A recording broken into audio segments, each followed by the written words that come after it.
Olá, tudo bem com você? Estamos de volta aqui com o nosso programa Doses Apocalípticas. Você sabe, não custa lembrar de que nós temos aí tratado do Apocalipse desde o capítulo 1 até agora, chegando já ao capítulo 20, quase terminando aqui a nossa série, nosso projeto. Não que não teremos novos projetos, né? Mas esse projeto aqui, que justamente a proposta era abordar o Apocalipse em doses, pequenos tópicos aí, sem deixar passar por alto as coisas mais importantes. Então está aí, você tem dezenas e dezenas de vídeos já disponíveis em meu canal, na playlist Doses Apocalípticas, e também no site apocalipse.com. Felipe tem alimentado ali com conteúdos, não só sobre Apocalipse, né, Felipe? Daniel também e outros materiais. Fala um pouquinho mais para a gente aí do site. Sim. Tudo bom, Michel? Tudo bem, amigos? Sim, Daniel, conteúdo de Daniel, de Apocalipse. Em breve vamos ter aí também uma. Agora já está mais definido. Ontem eu tive uma reunião e vai sair aí um curso de Daniel, capítulo a capítulo, pela plataforma Felicity Class. Então, Que em breve ótimo. também esse conteúdo vai estar disponível aí para quem quiser e quem tiver interesse. Estamos acertando os detalhes para no segundo semestre termos esse produto aí também. Não é falta de conteúdo, né? De estímulo. Não, não vai ser falta de conteúdo Entendi. que vai impedir alguém de aprender. Exato, né? Então, veja lá, apocalipse.com, o seu portal profético na internet. Tem os livros da CPB também, sobre Apocalipse, Daniel, temos bastante material interessante sobre isso aí. E eu já quero aqui, mais uma vez, falar da novidade, né? Eu já estou com o meu aqui, o livro Missionário para o ano que vem. Serão entregues, distribuídos milhões de exemplares em todo o mundo, né? O Felipe também já está com o dele ali. Na verdade, é a versão da qual derivou esse aqui, né? É o Apocalipse, livro Grande Conflito em linguagem atualizada. Material muito bom.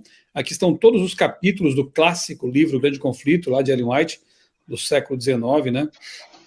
É um livro que teve um impacto tremendo em minha vida. Por que eu estou mostrando esse livro aqui, a capa para você também aqui, já anunciando, né, o livro que vai ser distribuído massivamente no ano que vem e em 2024?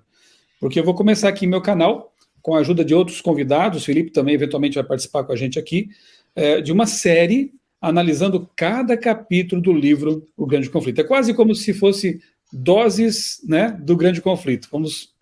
Não temos nome da série ainda, mas é mais ou menos a mesma filosofia da série que o Felipe e eu começamos aqui com Apocalipse. Então, aguarde, né? Possivelmente no segundo semestre aí teremos, então, a série sobre o livro Grande Conflito. O capítulo de nossas considerações para hoje é o capítulo 20, portanto, faltam apenas mais 3 capítulos, incluindo esse, né? 20, 21 e 22. Estamos quase finalizando aqui nossa série. E eu quero ler aqui os 10 primeiros versos, para depois Felipe e eu comentarmos aqui alguma coisa sobre esse capítulo bem interessante, que é o 20. Os 1000 anos e a primeira ressurreição, subtítulo aqui na minha Bíblia Nova Almeida Atualizada, e o texto diz assim: Então, vi descer do céu um anjo que tinha na mão a chave do abismo e uma grande corrente. Ele segurou o dragão, a antiga serpente, que é o diabo, Satanás, e o prendeu por 1000 anos. Lançou-o no abismo, fechou e pôs selo sobre ele, para que não mais enganasse as nações, até se completarem os 1000 anos. Depois disso, é necessário que seja solto por um pouco de tempo. Vi também tronos, e nestes sentaram-se aqueles aos quais foi dada autoridade para julgar. Vi ainda as almas dos que foram decapitados por terem dado testemunho de Jesus e proclamado a palavra de Deus. Estes são os que não adoraram a besta nem a sua imagem e não receberam a sua marca na testa e na mão, e viveram e reinaram com Cristo durante 1000 anos. Os restantes dos mortos não reviveram até que se completassem os 1000 anos. Esta é a primeira ressurreição, bem-aventurado e santo é aquele que tem parte na primeira ressurreição. Sobre esses, a segunda morte não tem poder. Pelo contrário, serão sacerdotes de Deus e de Cristo, e reinarão com ele os 1000 anos. Quando, porém, se completarem os 1000 anos, Satanás será solto de sua prisão e sairá para enganar as nações que estão nos 4 cantos da terra, Gog e Magog, a fim de reuni-las para a batalha. O número dessas nações, né, é como a areia do mar. Marcharam, então, pela superfície da terra, cercaram o acampamento dos santos e a cidade santa, a cidade amada. Porém, desceu fogo do céu e os consumiu. O diabo que os tinha enganado foi lançado no lago de fogo e enxofre, onde já se encontram a besta e o falso profeta, e serão atormentados de dia e de noite para todo sempre. Vamos chegar aqui no verso 10, né? Depois nós vamos fazer um segundo programa, também sobre o capítulo 20, e abordaremos a sequência, então, a partir do verso 11 até o verso 15 aqui, que finaliza o capítulo 20. Felipe, o que significa na Bíblia o milênio? Porque aqui nós vemos os famosos 1000 anos, né? E conhecemos também que há interpretações variadas em relação a isso, aos amilenialistas, pré-milenialistas, pós-milenialistas, né?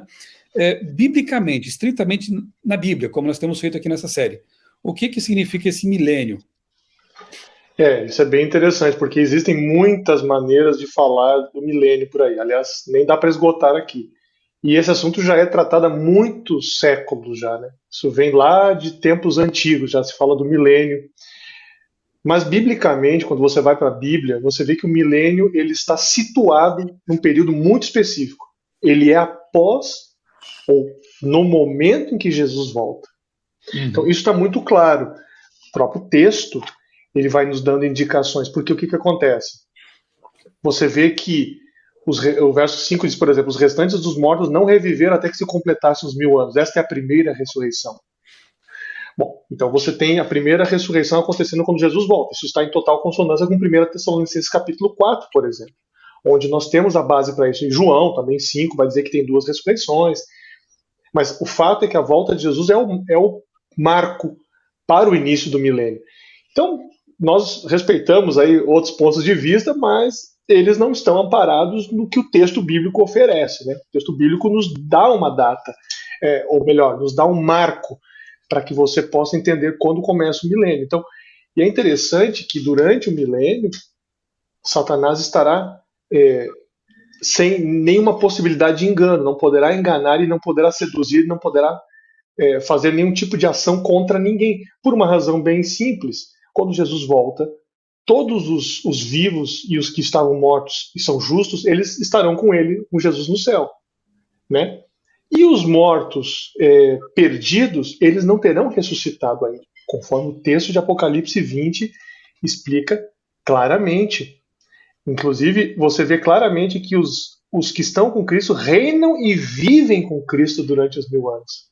Então, como é que eles poderiam reinar e viver com Cristo se eles não tivessem já ascendido com Cristo aos céus, né? E 1 Tessalonicenses vai nos dizer que Jesus não pisa na terra, ele se encontra com eles nos ares.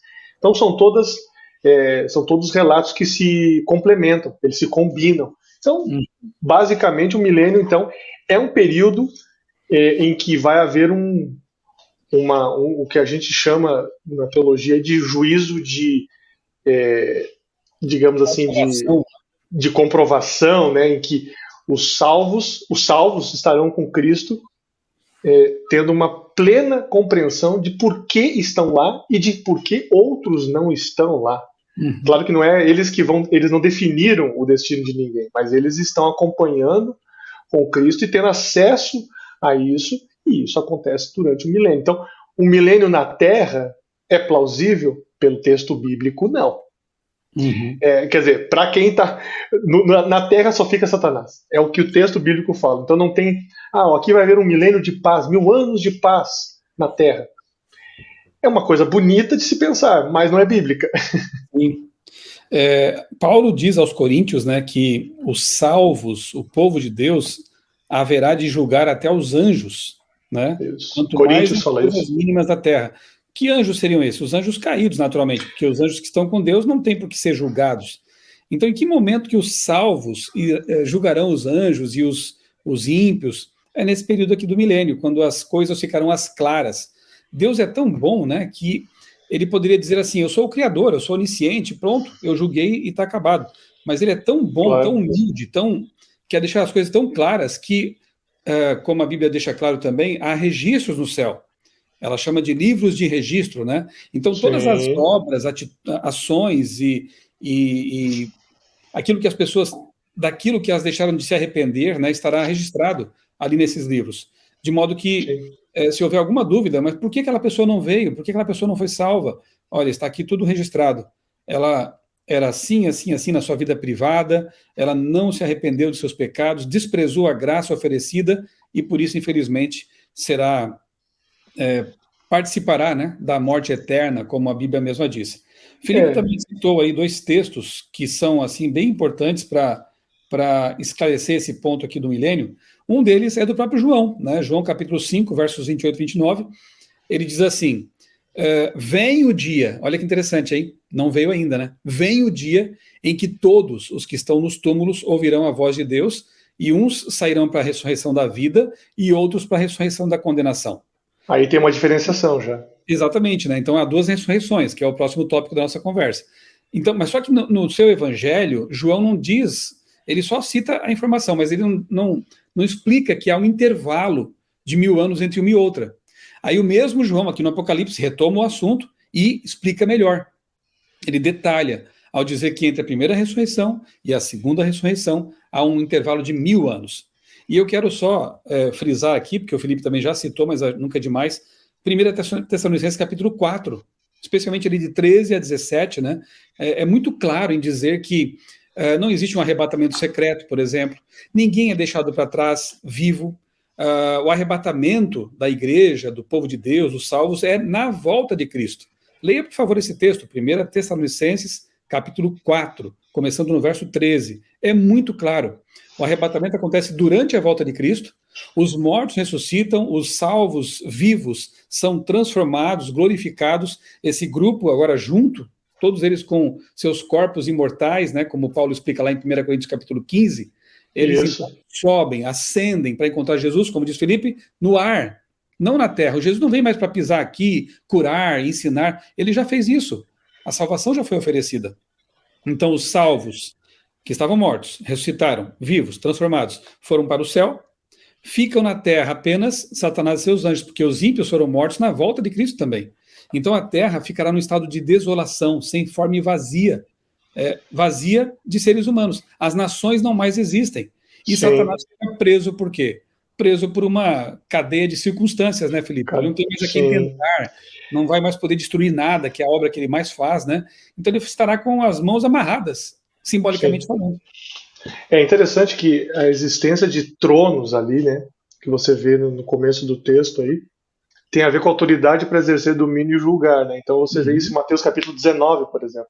Então, e essas pessoas que estão lá com Cristo, não há dúvida de que elas foram salvas.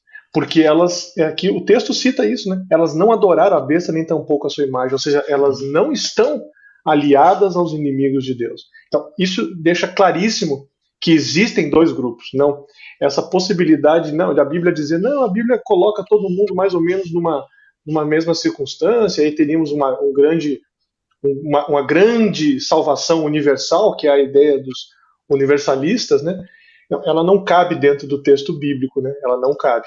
Agora, uma outra coisa importante, Michelson, é que depois, terminando a última parte do texto, vai mostrar o seguinte, que depois do milênio, Satanás, ele arregimenta os perdidos. Por que a gente sabe que são os perdidos? Bom, muito, muito claro, né? O texto fala que o número deles é como da areia do mar, sairá seduzir as nações, essa expressão as nações, quando fala das nações, não está falando de salvos, está falando de povos da terra perdidos, né? Que há nos 4 cantos da terra, Gog e Magog. Alguns querem entender Gog e Magog como nações específicas e tal, mas quando você faz um estudo bom de Ezequiel, capítulo acho que 38, você entende que Gog e Magog se refere à totalidade dos perdidos e não a uma nação específica, como alguns querem apontar por aí, fazendo algumas analogias, uns exercícios de interpretação bastante criativos, né? Agora, o que acontece? Ele sai, ele vai seduzir e ele está com os perdidos, né? Só que o que acontece? Finalmente, há a destruição total desse inimigo, né? Eles marcham pela superfície da terra, sitiam o acampamento dos santos e a cidade querida, ou seja, os santos estão numa cidade já, Nova Jerusalém, que é mencionada nos capítulos 21 e 22. Nós vamos chegar aí e vamos falar mais sobre ela. Mas é importante que ali, foi o último verso que você leu, diz que o diabo, o sedutor deles, e lá no começo falou que ele era a antiga serpente, já fez a analogia com Gênesis, né? Sim. Onde já se encontram não só a besta, como também o falso profeta. Então, todo o sistema, isso é muito importante, todo o sistema que se corrompeu satanicamente, político e religioso, é destruído. É isso que vai acontecer em Apocalipse 20. Não são apenas as pessoas, todo o sistema acaba. Aqui é o fim do sistema idealizado por Satanás, que tentou se colocar no lugar de Deus, que usou a força da política para perseguir, para destruir, para matar, para enganar. Todo esse sistema terá um fim. Isso é o texto de Apocalipse 20 que oferece. Você não precisa nem sair do texto para entender isso. Ele está dentro do texto. Então você, mas o que é o falso profeta? Você vai para Apocalipse 13, que nós já falamos. Você vai lá para a besta. Qual besta? Apocalipse 13, Apocalipse 17. Você tem as referências lá. Então, esse sistema político-religioso terá um fim, e isso será após o milênio, a destruição completa. E tem um outro detalhe, só para fechar aqui rapidinho, que fala ali, são atormentados de dia e de noite, dando a impressão de que tem um inferno permanente. Mas, na verdade, a expressão ali é uma destruição até que se acabe, até que tenha fim. Então, esse é o significado do texto. A gente vai detalhar isso no próximo vídeo, inclusive, né? Exato, exatamente. Esse para todo sempre. Como entender esse para todo sempre? Será que o inferno vai ser eterno? No próximo vídeo deste capítulo, a gente vai tratar com mais detalhamento esse ponto aqui, que é importante, né? Será que existe inferno, né, ou não? Outra coisa que os futuristas erram muito, né, quando jogam tudo para frente, né? Satanás está preso ainda, alguns falam, né? Se ele está preso ainda, está amarrado hoje, como explicar a maldade nesse mundo? Tanta coisa miserável acontecendo, tantas tragédias, né? Será que Deus, então, é responsável? Não. É que o diabo está livre desde há muito tempo, atuando no planeta. Ele ficará preso no milênio porque, como já dissemos, não haverá a quem tentar. Mas o texto diz que depois, quando houver a terceira vinda de Cristo, né, aí sim, Jesus, a santa cidade, os salvos ali dentro, no capítulo 21 mostra, né, descendo do céu. Quando houver a terceira vinda de Cristo, 1000 anos depois da segunda vinda, Satanás é solto. Por quê? Porque aí acontece a segunda ressurreição dos ímpios, aqueles que ficaram para depois, né? Então, ali Satanás tem liberdade de novo para arregimentar um exército terrível, enganar essas pessoas e tentar tomar de assalto a santa cidade, como nós veremos no próximo programa. O que vai acontecer com eles? Nós veremos lá. Só para localizar assim temporalmente, né, como fica fácil, né? O capítulo 19, que nós tratamos já aqui, o vídeo está disponível no meu canal, na playlist, e também no apocalipse.com. O 19 fala da volta de Jesus, e o 21 fala da nova terra, da eternidade. Então, o 20 está bem no meio, né? São os 1000 anos que separam a segunda vinda de Cristo do lar eterno, porque nós não vamos morar 1000 anos no céu para sempre, né? Na Cidade Santa, que é uma nave espacial maravilhosa. Vai ser um tempo de férias pelo espaço, pelo cosmos. Mas o nosso lar, na verdade, é aqui na Terra, como veremos no próximo programa aí, né? Os mansos herdarão a terra, diz a bem-aventurança, né? Qual terra? Esta aqui, só que recriada, renovada, transformada de novo no Éden perdido. Nós vamos ver isso com mais calma, é um assunto maravilhoso, com certeza. Felipe, mais algum detalhe aí sobre a primeira e a segunda ressurreições? Não. Acho que é isso, né? Exatamente, tá bem claro, e aí você vai entendendo que são 2 grupos, ou 4, se preferirem. Os salvos vivos e os salvos ressuscitados, que ascendem com Jesus quando ele volta, e os perdidos, que são os perdidos vivos, que são destruídos pela volta de Jesus, isso está em Tessalonicenses, né? E os perdidos que já morreram, que vão ressuscitar somente depois do milênio, para a destruição eterna, que nós vamos falar no próximo programa. Certo. Fica aqui uma tarefinha de casa, então, quem sabe você leia aí na sequência, Apocalipse 19, depois o 20 inteiro, e o 21, por que não já antecipar, né? Você vai perceber como uma linha cronológica bem clara, e que Deus nos ajude, né, Felipe, e aos nossos amigos também, a se preparar, a nos prepararmos para passar esses 1000 anos de férias com o nosso Deus, né? Lembrando que antes da volta de Cristo acontece o juízo pré-advento, né? O juízo que determina quem estará salvo ou perdido, e por isso Jesus vem com o galardão. Então o juízo pré-advento ele tem o seu cumprimento ali, antes da volta de Jesus. No milênio é o juízo de comprovação, em que Deus nos dará o privilégio de ter acesso a tudo, aos registros, a tirar todas as dúvidas. 1000 anos para tudo ficar claro. E, no fim do milênio, o juízo de execução, quando os ímpios, Satanás, né, a besta, o falso profeta, finalmente são destruídos para nunca mais haver maldade, sofrimento, dor, como veremos num próximo programa. Então, que Deus nos ajude a estar prontos a cada dia, para que, em breve, possamos subir com Jesus, entrar, né, a bordo da santa cidade, a Nova Jerusalém, e ter esse tempo de 1000 anos, junto com o nosso Criador, com os remidos, com nossos amigos que foram salvos pela graça de Cristo. Como eu aguardo esse dia. Com certeza vai ser algo maravilhoso. Amém. Um grande abraço, então, para você. Que Deus abençoe grandemente a sua vida e também a sua família.